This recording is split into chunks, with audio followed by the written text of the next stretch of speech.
वक्त शुरू नहीं हुआ है तो तौबा कर ले, रब तेरे गुनाहों को माफ फरमा देगा, माफ कर देगा। तौबा कर ले कि शराब इसलिए पी दिल बहलाना था। अरे दिल परेशान हो तो क्या करो, इस शेर के अंदर सुनो, तेरे दिल पे होता री उदासी अगर, तेरे दिल पे होता री उदासी अगर, नात सल्ले अल्लाह गुनगुना लीजिए, जोर से बोल दीजिए, नात सल्ले अल्लाह गुनगुना। अब मुझे ये खबर मिलना चाहिए यहाँ के लोगों के जरिए कि वो जो गांव के बाहर पुलिया पे बैठ के, स्कूल की दीवार पे बैठ के, या उसके ग्राउंड में बैठ के, या कहीं खेत में कहीं कोई जगह थी वहां पे बैठ के, जो कई लड़के एक साथ बैठ करके शराबें पी रहे थे, अल्लाह का शुक्र है वो शराबें छोड़ करके मस्जिदों में नजर आ रहे हैं। तभी तो कामयाब होगा जलसा। क़यामत के दिन हट नहीं पाओगे मेरे यारो जब तक इस सवाल का जवाब नहीं दे दोगे। अल्लाह पूछेगा ये बता जवानी कहाँ गुजारी। अब जिसकी जवानी शराबों में गुजरी है उसके पास जवाब होगा। लेकिन हाँ, कुछ बंदे वो होंगे, मालिक हमने अपनी जवानी तहज्जुद के सजदों में गुजारी है। या अल्लाह हमसे गुनाह हुए थे मगर हमने तौबा कर ली थी। या अल्लाह तौबा करने के बाद फिर हम कभी भटके नहीं, हमने फिर अपनी जवानी कुरान की तिलावत में गुजारी। कितने होंगे वो कहेंगे कि हमने तौबा के बाद कुरान पढ़ा, फिर हमारा दिल उदास हुआ, मन नहीं लगा, तो दुनिया के सामान की तरफ नहीं दौड़े, दौड़े तो कुरान की तरफ दौड़े। ऐसे जवान होंगे, रब फरमाएगा ए बंदो तुमने अपनी जवानी मेरे नाम कर दी, मैंने जन्नत तुम्हारे नाम कर दी।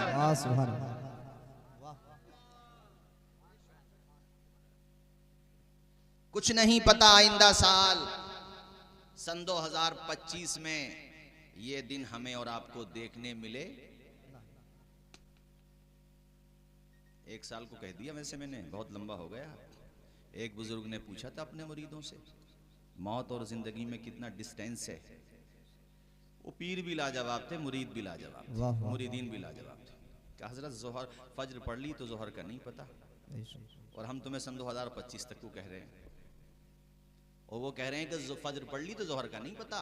हजरत ने फरमाया बेटे इतनी लंबी उम्मीदें रखते हो दुनिया में? दुनिया में जितनी उम्मीदें कम रखोगे ना, आखिरत से उतना ही करीब होते चले जाओगे। ये सबसे खतरनाक चीज है उम्मीद। उम्मीद रखो तो खुदा से रखो।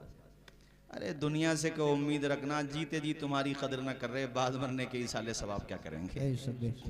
ये तो मदरसों का एहसान है कि उलमा हुफ़ाज़ व क़ुर्रा पैदा कर देते हैं ये मदारिस, वरना कब्रों पे कुरान पढ़ने वाले भी ना मिले, नमाज जनाजा पढ़ाने वाले भी ना मिले। दूसरे मुरीद खड़े हुए, कहने लगे हजरत मैं तो ये समझता हूँ ज़ोहर की नमाज पढ़ ली, असर का नहीं पता। कहा आपका जवाब भी गलत। एक ने कहा असर पढ़ ली, मगरिब का नहीं पता। असर और मगरिब से एक बात और याद आई, एक बुजुर्ग कहते हैं जिसकी उम्र 40 साल की हो जाए वो ये समझ ले जिंदगी की असर हो गई, अब मगरिब में ज्यादा वक्त नहीं बचा है। अब वो तैयारी करे उस तरफ की। यूं तो मौत कभी भी आ सकती है, मगर बालों का सफेद होना निशानी इस बात की है कि इधर से जरा तवज्जो कम कीजिए, उधर कीजिए जिधर जाना है। और वहां ना जमींदारी काम आती है ना मालदारी काम आती है। कितना ही बड़ा पॉलिटिशियन क्यों ना हो, मनी पावर वाला क्यों ना हो, पॉलिटिकल पावर वाला क्यों ना हो, ताकत वाला क्यों ना हो, नमरूद से बड़ा थोड़ी होगा आज के ज़माने में अगर कोई होगा। मगर जब टाइम आया, हज़ारों साल हुकूमत करने का प्रोग्राम बनाया था नमरूद ने, जब मौला ने रस्सी खींची ना तो लंगड़े मच्छर से काम निमटवा दिया उसका। फिरौन ने छोटे छोटे बच्चों का जेनोसाइड किया था, उससे बता दिया था उसके दरबार में कि वो बच्चा पैदा होने वाला जो तख्ता उलट के रख देगा, तो बोले वो मैं जिंदा ही नहीं रहने दूंगा। और अल्लाह की शान देखो, मूसा पैदा हो भी गए, जिंदा भी रह गए, घर में भी पहुंच गए, इसके घर में पाल के दिखा दिया मेरे खुदा ने। अरे मुद्दई लाख बुरा चाहे तो क्या होता है, वही होता है जो मंजूर खुदा होता है। बाज़ लोग कहते हैं फिर हक वालों पे परेशानियां क्यों आती हैं? मैंने कहा सिर्फ परेशानियां देखते हो अल्लाह का इनाम नजर नहीं आता? क्या यूसुफ अलैहिस्सलाम जेल में नहीं रहे थे? कई साल जेल में रहे, बाप से दूर हुए, भाइयों ने कुएं में डाल दिया था, मगर मेरे रब ने कुएं से भी निकाला, और जो बहुतान लगा था उससे भी आपको बरी उसकी बारात भी दुनिया को जाहिर करके दिखा दी मेरे खुदा ने, और फिर उसी यूसुफ को मिस्र का बादशाह भी बना दिया मेरे खुदा ने। बाप भी मिल गए, भाई भी मिल गए, और पता चल गया कि मुद्दई लाख बुरा चाहे तो क्या होता है, वही होता है जो मंजूर खुदा होता है।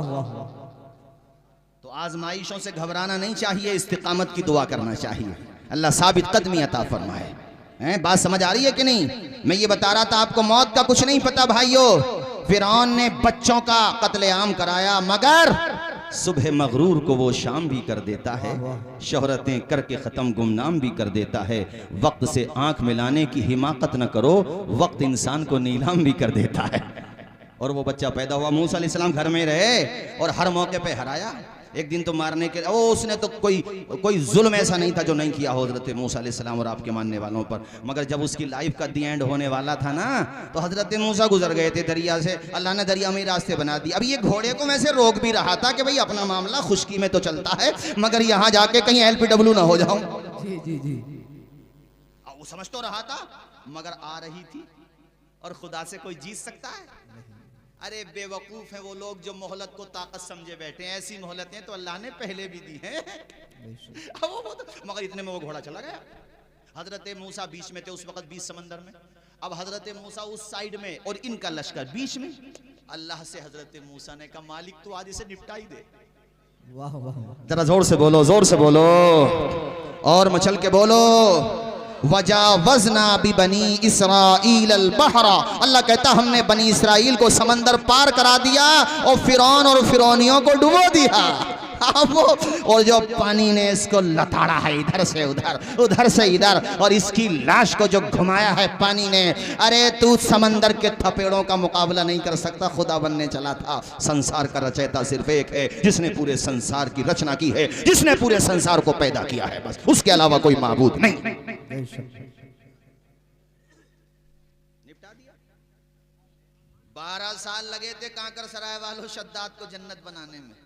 अरे दुनिया की जन्नत यार, और दुनिया के टॉप के कारीगर बुलाए थे उसने। उस जमाने के बागात, बेहतरीन इमारत और नहरें और पता नहीं क्या क्या उसने बनाया था। लेकिन जब कंप्लीट हो गई, कहा चलिए, चमचों ने कहा कि चलिए, तो घोड़े पे सवार होके अपने लाव लश्कर के साथ जा रहे थे। उधर से आसमान से हजरत मलकुल मौत आ रहे थे। दरवाजे पे पहुंचा ही था, उतर ही रहा था, उतरा नहीं था, पकड़ लिया टेंट हुआ। अंदर तो जाने दो, कब अंदर जाने का टाइम नहीं है, कब्र के अंदर जाने का टाइम है। वाह वाह, अब पढ़ दूं फिर वही 4 मिसरे। सुबह मगरूर को वो शाम भी कर देता है, शोहरतें करके ख़त्म गुमनाम भी कर देता है। वक्त से आंख मिलाने की हिमाकत न करो, वक्त इंसान को नीलाम भी कर देता है। और पढ़ो मेरे साथ सारे लोग झूम के। इरशाद किबरिया है ये ऐलान मुस्तफ़ा, व तो इज़्ज़ु मन तशा व तो ज़िल्लु मन तशा। अल्लाह के हुज़ूर ये होता है फैसला। पढ़े, जुमन तशा व तो ज़िल्लु मन तशा। बंजर ज़मीं पे फूलों की, बंजर ज़मीं पे फूलों शद्दाद ने बनवाई जो जन्नत ज़मीन पर। खुश था कि अब झुकेगी खुदाई मेरे दर पर। खुद ही न देख पाया वो दुनिया से चल बसा। नारे तकबीर, नारे रिसालत, जश्न दस्तारबंदी। अल्लामा तौसीफ रज़ा साहब की बिला मिसवाही। मैं चाहता हूँ जरा ये जो हमारे भाई पीछे बैठे पढ़ रहे हैं, मगर जरा बुलंद आवाज में पढ़ेंगे तो सबको अच्छा लगेगा, मुझे भी अच्छा लगेगा। पढ़ें सारे लोग। व तो इज़्ज़ु मन तशा व तो ज़िल्लु मन तशा। झूठी नवाज़िशात की बात। जी जी, अब शेर सुन लो जरा। झूठी नवाज़िशात की बारिश फजूल है, हमको जलील करने की साजिश फजूल है। झूठी नवाज़िशात की अरे जो माँ के पेट में हिफाजत करने वाला है, क्या वो जेलों में अपने बंदों की हिफाजत नहीं फरमाएगा? जी जी। झूठी नवाज़िशात की बारिश फजूल है, हमको जलील करने की साजिश फजूल है। अपना कदम कदम पे निगहबान है खुदा।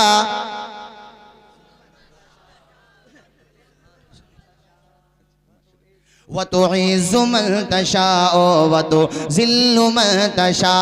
नादान को इस बात का बिल्कुल नहीं पता। व तुइज़्ज़ु मन तशाओ व तुज़िल्लु मन तशा। बंजर ज़मीं पे फूलों की चादर बिछाए वो, पत्थर को मोम, मोम को पत्थर बनाए वो। बंजर जमीन पे फूलों की चादर बिछाए वो, पत्थर को मोम, मोम को पत्थर बनाए वो। उसकी रजा से जहर भी बन जाता है दवा। अल्लाह अल्लाह, मौत का क्या पता। बुजुर्ग ने कहा बेटा बहुत लंबी उम्मीद है, तुम असर की पढ़ के मगरिब तक की उम्मीद लगाए बैठे हो, मगरिब पढ़ के ईशा तक की। सबने कहा हुजूर फिर आप ही बता दें। इतने में एक मुरीद खड़े हुए, उन्होंने सोचा कि हजरत को मेरा जवाब पसंद आ जाएगा, और यकीनन उनका जवाब बहुत अच्छा था, हमारे आपके हिसाब से तो बहुत ही अच्छा था। उन्होंने कहा हजरत मौत और जिंदगी में सिर्फ इतना फासला है कि आदमी ने नमाज की नियत बांध ली तो सलाम फेरने का नहीं पता। बेशक बेशक। जवाब अच्छा था, कितना अच्छा था। हमने तो ये कहा सन 2025, वो कह रहे हैं कि नियत बांध ली, नमाज फेरने का नहीं पता, सलाम फेरने का नहीं पता। हजरत ने कहा तुम्हारा जवाब औरों से अच्छा है, मगर जो मैं चाह रहा था वो जवाब तुम्हारा भी नहीं है। सारे मुरीदीन खामोश हो गए। कहा हजरत फिर आप ही बताएं क्या जवाब है। हजरत ने फरमाया बेटा मौत और जिंदगी में सिर्फ एक सांस का फासला है। मैं तो ये समझता हूँ कि एक तरफ को सलाम फेरा तो दूसरी तरफ सलाम फेरने का नहीं पता। ये जिंदगी है बस मेरे भाइयों, कोई गुल बाकी रहेगा ने चमन रह जाएगा, कोई गुल बाकी रहेगा ने चमन रह जाएगा, पर रसूलुल्लाह का दीने हसन रह जाएगा। हम सफीरो बाग में हैं कोई दम के चह चहे, हम सफीरो बाग में है कोई दम के चहे चहे, बुलबुलें उड़ जाएंगी सूना चमन रह जाएगा। क्या पता आइंदा साल शबे बारात मिले कि नहीं मिले। अभी तो मैं आइंदा साल को कहने लगा, मुझे तो ये भी नहीं पता कि कल जो शबे बारात आ रही है वो हम में से आप में से किसको नसीब हो या उससे पहले मौत आ जाए। जमींदारी मालदारी बादशाह सब दुनिया में, हकीकत रूबरू हो तो अदाकारी नहीं चलती, खुदा के सामने बंदों की मक्कारी नहीं चलती। तुम्हारा दबदबा खालिस तुम्हारी जिंदगी तक है, किसी की कब्र में जाके जमींदारी नहीं चलती। वाह वाह। हजरत हातिम असम का वाक़या तुम सुनते इतनी तवज्जो के साथ हो कि एक बात मुकम्मल नहीं होती, मुझे दूसरी याद आ जाती है। और अभी अल्लामा डॉक्टर शहरयार साहब का भी खिताब होना, इसलिए ये वाक़या यहीं पे छोड़ता हूँ, चूँकि मैं बोल रहा था इस बारे में कि शराब से भी तौबा करना है। और हाँ, जुआ भी चलने लगा है। जी जी। मुस्लिम समाज में जुआ भी चलने लगा है, जुआ तक खेल रहे हैं लोग। वो क्रिकेट पे 21 ओवर में इतने रन आए तो तुम जीते और इतने विकेट हो गए तो हम जीते, ये काम हो रहा है।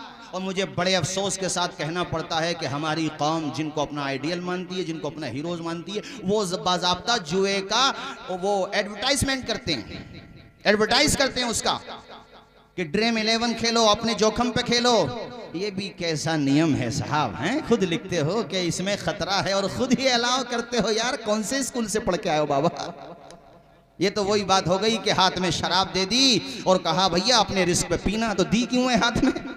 जी जी। ऐसे सिगरेट के पैकेट पे लिखा हुआ था कि हानिकारक है इसका पीना, और वो गर्दन का फोटो रखा हुआ होता है और वो रियल होता है। अंदर से आदमी बेकारी हो जाता, मुंह का साइज कम हो जाता है, शुरू में 2 उंगलियां नहीं जाती, आखिर में 1 उंगली भी नहीं जाती। जी जी। हाँ, ऐसा होता है। और उस पर भी लिखा हुआ होता है कि इसको पीने से सेहत खराब हो सकती है। तो मैं हुकूमत से भी दरख्वास्त करूंगा कि भाई आप परमिट क्यों दे रहे हो, इसका परमिट ही मत दो। ये शराबों की जो दुकानें हैं ये ऑन रोड जो है मेन रास्तों पे अलाउ नहीं है, इलीगल हैं। मगर मुझे अफसोस ये है कि इस इलीगल काम पे कोई लीगल एक्शन नहीं होता। और भारत की जिन सरकारों ने शराब पे प्रतिबंध लगाया है, मैं आज कांकर सराय की इस तारीखी सरजमीन से उन तमाम और सरकारों को और उनके इस फैसले को और इस मामले में उनको सैल्यूट करता हूं कि आपने बहुत अच्छा डिसीजन लिया, बहुत सारे घर बिगड़ने से बचाएं आप लोग। जी जी अरे घर की औरतें परेशान है यार, जी शराबी आदमी का क्या पता वो क्या कर ले, जब उसकी अकल यार, जो आदमी नाली में पड़ा वो क्या कुछ नहीं कर सकता, मुझे बताओ आप। जब उसका ऊपर का ये ऊपर का पूरा जो सिस्टम है ऊपर का ये, अरे यार मोबाइल भी हैक हो जाए तो नंबर लगेगा कहीं, कबाड़ खाने में बिकेगा, वो भी उससे सिर्फ नारियल मिल सकता है, वो उसका काम ही नहीं कर रहा। ऐसे दिमाग जब वो संतुलन खो बैठा है क्या, इसलिए गवर्नमेंट जहां जहां भी ये फैसले लेती है, और मैं तो अपने यूपी रियासत से भी दरख्वास्त करता हूं कि शराब पे सख्ती के साथ प्रतिबंध हो। अवैध हैं ये, कानून के एतबार से रास्तों पे जो बेचते हैं, इस पे एक्शन होना चाहिए। उनकी बेटियां जवान हैं, घरों में कमाने रहे, शराबे पी रहे हैं, दो चार जो हैं पटे भी लग जाएं, पुलिस एक्शन तो लेती है, मगर अगर सख्ती हो जाए ना तो इस बुराई से हम हत्तल इम्कान काफी हद तक कामयाब हो सकते हैं, इस बुराई से बचने में। बात समझ आ रही है भाइयों? अब मैं तुम्हें लाता हूं इस तरफ कि ऐसा मत सोचना कि अब हम गुनाहगार हो गए, तौबा करके क्या करेंगे। किताबों में मिलता है कि शराबियों ने तौबा की है तो वक्त के वली बने हैं वो। तुम्हें सुन के अजीब लग रहा होगा, मगर मैं तुम्हें इसलिए सुना रहा हूँ कि बाज लोग गुनाहों से तौबा कर लें तो मजाक ना उड़ाओ, अरे देखा है तुम्हें भी, हाँ पता है कैसे थे, अरे वो थे, हैं तो नहीं जी। जब अल्लाह ने उसका माजी खत्म कर दिया, उसका पास्ट डिलीट कर दिया, तो तुम क्यों याद दिला रहे हो उसे? तुम तो सीने से लगाओ यार, थे तो वैसे और हो गए ऐसे। वाह वाह। एक नाम है अल्लामा इमाम बिशर हाफी, और ये सिर्फ सूफी नहीं है, ये अजीम मुहद्दिस भी हैं, और इनके बारे में मुहद्दिसीन ने कहा ये सिका रावी हैं। अब्दुल्ला इब्ने मुबारक से इन्होंने हदीसें रिवायत की हैं। हज़रत इमाम अहमद इब्ने हम्बल के मुआसरीन में से हैं। सन 227 हिजरी में आपकी वफ़ात हुई है। पहले शराबी थे। अच्छा, अब तक मैं समझता था, मेरे मुताले में ये बात थी कि सिर्फ शराब पीते थे, नहीं, शराब का कारोबार भी करते थे, दुकानें थी इनकी, और बड़ी बड़ी दूर तक इनके वहाँ से माल, ये शराब वाला माल जो है जाता था, ये काम किया करते थे।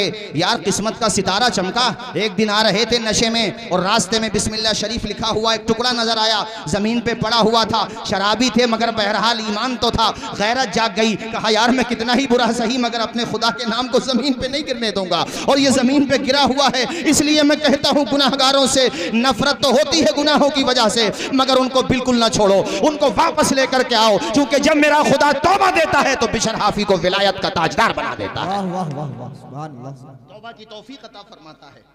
बहुत सारे मैंने देखे हैं ऐसे शराबी भी कि बात दीन की आए तो वो भी बेचारे लाइन में खड़े होते हैं, बात कुरान की आए तो वो भी सामने आके खड़े हो जाते हैं, मौलाना कुरान की बात आई है। तो मैं कहता हूं भाइयों, अगर तुम सही माना में सच्चे दिल से तौबा कर लो तो दीन का कितना बड़ा काम हो जाए, समाज का कितना नाम रोशन हो जाए। हजरत बिशर हाफी ने उस कागज के टुकड़े को उठाया और फिर उसके बाद मुंह की तरफ ले गए। ख्याल आया बिशर तेरा तो मुंह नापाक है, तो इसे, और ये पाक नाम है, हाथ ना लगा। घर पे गए, गुस्ल किया और उसके बाद जनाबे वाला इत्र में बसा दिया उस कागज के टुकड़े को। कागज का टुकड़ा था या कोई ऐसी चमड़े का टुकड़ा रहा होगा, उस जमाने में हो सकता कागज इजाद ना हुआ हो। कागज से कहने का मकसद यह है कि ऐसी चीज थी जिसमें बिस्मिल्लाह शरीफ लिखी हुई थी, अल्लाहु अकबर कबीरा। और उसके बाद आपने इत्र में मलबूस कर, इत्र में उसको मुअत्तर कर दिया और अपने मकान की सबसे ऊंची जगह पर रख दिया। अब उनकी तौबा के हवाले से दो रिवायतें मिलती हैं। एक रिवायत यह है कि रात में सो रहे थे, बशारत होती है, कहा जाता है बिशर तूने हमारा नाम ऊंचा किया है, हम तेरा मकाम ऊंचा कर देंगे। वाह वाह वाह, सुभान अल्लाह सुभान अल्लाह। और आंख खुली तो फौरन तौबा कर ली। एक वाकया ये है तौबा का। दूसरा ये है कि उस इलाके के एक वली को बशारत दी जाती है, ऐसे ऐसे हमारा फुला बंदा है, नाम बिशर है, उसको जाकर के हमारा पैगाम पहुंचा दो, उसको तौबा की दावत दो। वो उठे तो उन्हें यार वो बिशर वो तो शराबें बेचता है, वो तो शराब पीता है, वो तो एक नंबर का फासिको फाजिर है। हो सकता है मेरे ख्वाब में कुछ गलती हो गई हो, या मुझे लग रहा हो कि ख्वाब देखा है जबकि ख्वाब ना हो। दूसरी मर्तबा जब दूसरी रात सोए फिर यही बशारत, तीसरी रात सोए फिर यही बशारत। तो आप पहुंचे हैं दौड़े दौड़े, पता निकाला तो पता चला बिशर तो शराब खाने में है। आवाज दी बिशर बाहर आओ। अंदर लोगों ने कहा कि बाहर वक्त का वली कामिल तुम्हारा इंतजार कर रहा है। लड़कते खड़कते पैरों के साथ आगे बढ़े हैं। दरवाजा खोला है तो सामने वक्त का वली खड़ा हुआ है, पेशानी से तकद्दुस की लकीरें टपक रही हैं। सलाम किया, कहा है बिशर क्या तौबा का वक्त नहीं आया? मैं तुझे इस हालत में देख रहा हूं जबकि मुझे जो बशारत मिल रही है वो दूसरी हालत की बयान कर रही है। ऐ बिशर तुझे खुदा ने दावत पैगाम, तुझे खुदा ने पैगाम दिया है, पैगाम मोहब्बत दिया है, तूने खुदा के नाम को इज्जत दी, अल्लाह ने तुझे बुलंद मकाम अता कर दिया है। ए बिशर तू तौबा कर ले। हजरत बिशर की ढारस बन गई और इतना रोए, इतना रोए, इतना रोए कि आप जो है रोते रोते ये कह लीजिए कि बहुत ज्यादा रोते रहे, दिल के पैमाने आंखों से छलकते रहे। ऐसी तौबा की बिशर हाफी ने कि पहले शराब की खरीद और फरोख्त में, शराब बेचने में, शराब खरीदने में, शराब को इधर उधर भेजने में, वो शराब पीने में नाम था, और अब ऐसी तौबा की है कि तहज्जुद के सजदों में नाम रोशन कर दिया। पूरी दुनिया में हजरत बिशर हाफी का जब नाम आता है तो मुसलमानों के कलेजे ठंडे हो जाते हैं।